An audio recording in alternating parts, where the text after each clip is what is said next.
What is going on? In this video, I'm going to show you how I started earning $1,000 more per month. And while I do this, I'm going to tell you the pros and cons of this approach and why I think it may or may not be worth your time. What I've been doing is doing freelance work on Fiverr. The pros of doing freelance work instead of a 9 to 5 is it's on your own time. You get to choose when you work, you get to choose the work that you do, you get to choose the work that you accept, and you get to determine how much you get paid for each project. You set your own rates. Now, some of the cons are you're going to deal with low ballers. You're going to deal with clients that have no idea what they really want. You're going to have to be able to decipher these people are stinky and they're not going to really be that great to work with. And you're going to have to say no to a lot of things. You're going to have to be able to decide what to say no to and what to say yes to. That's not a con, but sometimes you choose wrong. I think the biggest pain point with doing freelance work is dealing with people that absolutely do not respect the work that you do and having to continue to tell them, I will not do this, I cannot do this, please stop contacting me. Things like that. So let's talk about how I did it. How did I earn an extra $1,000 per month? All right, let's get started. I started doing freelance work on Fiverr in November. It's currently January 9th. So I've made about $1,000 each month. I'm on pace to make a little more than 1,000 this month. So that is very exciting. Woohoo! When I switch over to my profile, here's how I essentially started getting gigs on Fiverr. Another con to consider is that the work that comes in is somewhat determined by the algorithm and how active you are on Fiverr. So if you don't open this tab, you don't stay active on here, you don't quickly respond to messages, you don't take orders as soon as they come in, things like that, the less likely Fiverr is to show your gig. With that being said, here's some tips to get started. You want to fill out your profile completely. It's simple stuff. You're going to sign up with your email.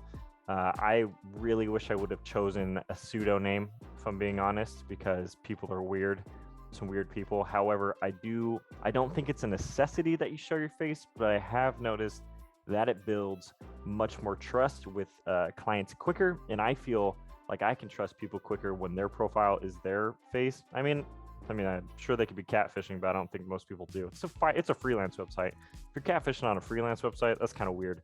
Most of the conversations are pretty business-esque. You're going to put in a description, your bio. I took a test for English because I thought I was going to do maybe some more, some different types of work, but I ended up utilizing my current skill set. And my current skill set is being on camera. So I'm doing spokesperson videos where I just talk to the camera and I am somebody's face of somebody's company for a 20-word script, a 50-word script, or a 100-word script. The reason I think this is important for me to tell you is, one, I enjoy this. So this is a great gig for me. This doesn't really feel like work when I have to do it, or when I choose to do it, I should say. And two, it's a skill set I already have. And I think many people, when they hear the word freelance, they say, I don't have any skills. And I think skills could be even as essential as reading. You don't know how many people are paying for proofreading on here. It's wild. And honestly, there's some gigs on here that are just singing happy birthday. The skill set is wild. So if you can be creative enough, you can find something for you. You're going to want to make a thumbnail. You're going to want to add a video of what you do. You're going to want to fill out the description of your gig. And then you're going to want to have a solid FAQ, of course. I learned as I went with these things, but the most important thing that I did, and I think this is across the board with most things, is do not crazy detailed, but do your competitive research. And what I mean by that is, so if I switch to buying here, I recently started a color grading gig, and that's why you see continue browsing, is you want to see how other people are structuring their gigs. You want to see what they're offering. 3 revisions, that's insane. I always charge for revisions because I'm going to do it right the first time, and I know that. I'm going to do exceptional work. But this is a different type of thing. So for color grading, I can totally see you wanting to do another revision. I'm not knocking them, but you want to see what they're offering. You want to see how they're doing it. You want to see the type of things that they're offering for potential customers. The other thing that is a con is you reply to a lot of the same questions. I've negated this by setting up a shortcut. So whenever I type in greeting Fiverr, it automatically goes to, hi there, thank you for reaching out. Do you have a script I can review? And that has saved me a lot of time because if somebody says hello, and then they say how much, and then they say what if, I just have automatic shortcuts to knock this stuff out. And I think this goes for many different sites. There's a ton of other sites that you can check out, Upwork being one of them. My downside with Upwork is you have to submit a proposal to every job you might want, and Fiverr, they come to you and you tell them if you can do it instead of vice versa. And Upwork, you also have to, it's more pay to play. So if you want to submit a proposal, you have to pay to submit the proposal. Not saying you don't get great work. I think from everything that I've heard, Upwork is more, I don't want to say higher quality, but definitely a different clientele on here. Other sites are Contra.com. I have no experience on Contra. Freelancer.com. I used this in college and I got scammed. Not to say you can't find good gigs, but I was 18 and I didn't have a whole lot of life skills under my belt, but you can definitely earn money on here. And there's a new one called Legit that I just started. I haven't seen much traction with this either. However, many of my friends that I know are doing great work on here. And the thing I like about Legit, in theory, is that you're going to be compensated for what you are actually worth. You're not going to get lowballed, because I can't tell you how many times I've been lowballed on this app, and I have to continually say, I'm not going to work for free to you. What gives you the idea that you can even suggest that, you little stinky guy? All in all, though, this is how I'm earning an extra $1,000 per month. Another con to consider is this is not passive in the slightest. However, it does have potential to become passive if you are able to build up enough returning buyers and enough clientele, because returning buyers is a pretty common thing on Fiverr, I'm not going to lie.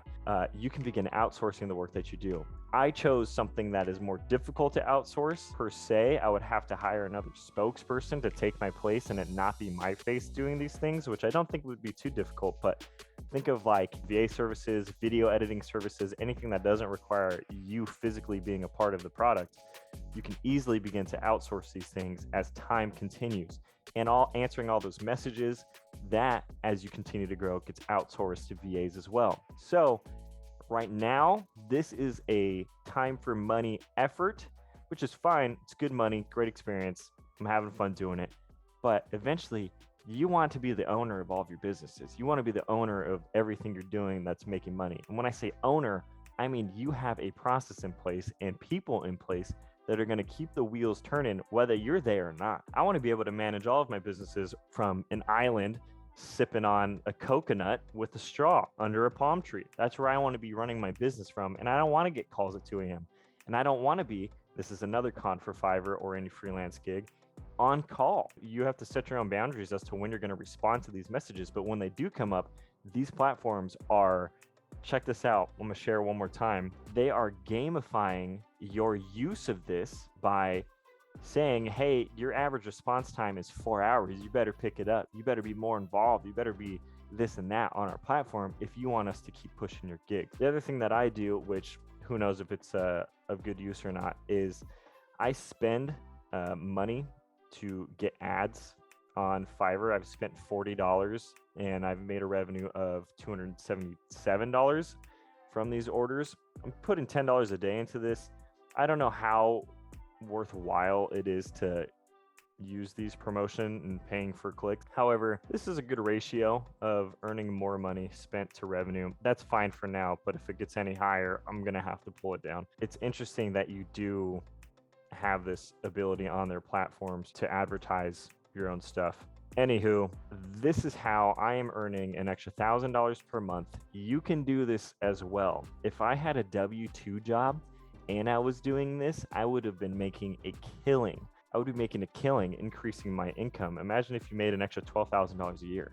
I'm anticipating I'm going to end up earning $2,000 to $3,000 per month with this as time continues, because the first month I made $1,000 and the second month I made $1,000, and we're in the first week and I made almost $1,000. Safe to say this is going to continue to grow, and especially as my ratings and reviews continue to grow, I'm at 47 right now, I can begin to increase my prices. So instead of this being a $5 start, I'm going to be starting at 10 or 15, and that's going to drastically change the game. All in all, I wanted to pop on here and say that there are ways to make money outside of the conventional side hustles that we hear about, where you don't even have to leave your home. I'm actually going to show one more thing. I'm so sorry. One last thing for you. Look at these guys. They have 365 reviews, 158 reviews. Isn't this outstanding? This guy's a beast. That is romantic. That's enough for me. Point being, there's space for you. I don't think this is too competitive. I think people that say it's too competitive are looking for an excuse not to do these things and looking for an excuse not to have to put in the work to up their income.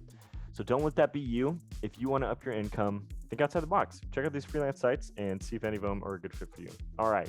Like, subscribe. Hope you enjoyed this one, and I'll see you next time. Comment down below what skills you're going to offer on any of these freelance sites.